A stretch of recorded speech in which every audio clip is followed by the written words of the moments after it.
नमस्कार, आप देख रहे हैं बहुजन शक्ति न्यूज। छठे चरण का चुनाव समाप्त हो चुका है। इस लोकसभा चुनाव में एनडीए, यूपीए और इंडिया गठबंधन जहां पर पार्टियों को संगठित करके लड़ रही हैं, वहीं पर बहुजन समाज पार्टी की सुप्रीमो आदरणीय बहन कुमारी मायावती जी अपने बलबूते पर इस लोकसभा चुनाव में अकेले अपने दम पर चुनाव लड़ने का काम कर रहे हैं। पार्टी उत्तर प्रदेश की तरह ही देश में भी अपनी पार्टी की सरकार बनने पर फिर पूरे देश में यह अपनी पार्टी की सर्वजन हिताय व सर्वजन सुखाय की नीतियों पर आधारित इस सरकार स्थानीय समस्याएं होंगी तो उन्हें भी फिर दूर करने का हर संभव। जब बहुजन समाज पार्टी गठबंधन में शामिल होकर चुनाव लड़ी है, जब बहुजन समाज पार्टी को ज्यादा नुकसान हुआ है और जब बहुजन समाज पार्टी अपने दम पर चुनाव लड़ी है, तो अकेले अपने दम पर बहुजन समाज पार्टी ने सरकारें भी बनाई हैं।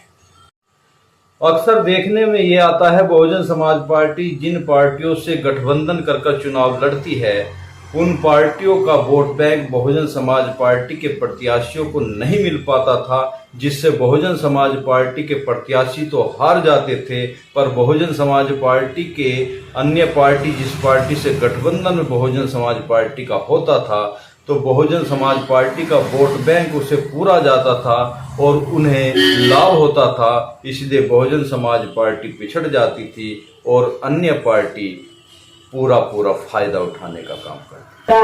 अधूरा रहा सपना जरूर साकार हो सकता है।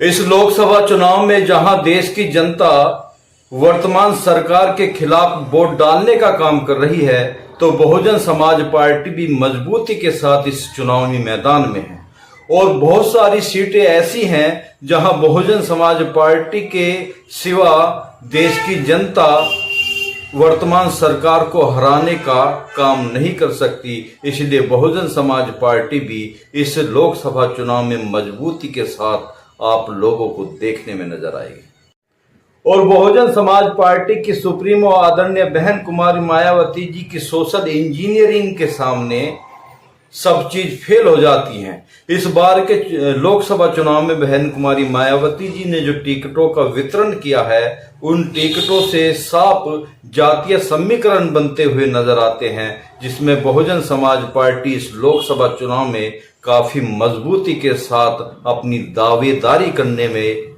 पीछे नहीं हटेगी। आदरणीय बहन कुमारी मायावती जी के शासन काल को आज भी जनता याद करती है। बहन कुमारी मायावती जी के शासन काल में जो सुख चैन से ये देश की जनता रही है, वो सुख चैन कहीं ना कहीं इस देशवासियों का खो गया। 4 तारीख को लोकसभा के परिणाम आने हैं, जिसमें बहुजन समाज पार्टी भी एक बड़ी दावेदारी करती हुई नजर आ रही है। 4 तारीख को पता चलेगा कि बहुजन समाज पार्टी किस जगह और किस स्थिति में अपनी मजबूती प्रदान करती है। आदरणीय बहन कुमारी मायावती जी की सोशल इंजीनियरिंग ही कितनी मजबूती से कार्य कर रही है, ये 4 तारीख को पता चलेगा। तब तक के लिए अब आपसे इजाजत लेता हूं। जय हिंद।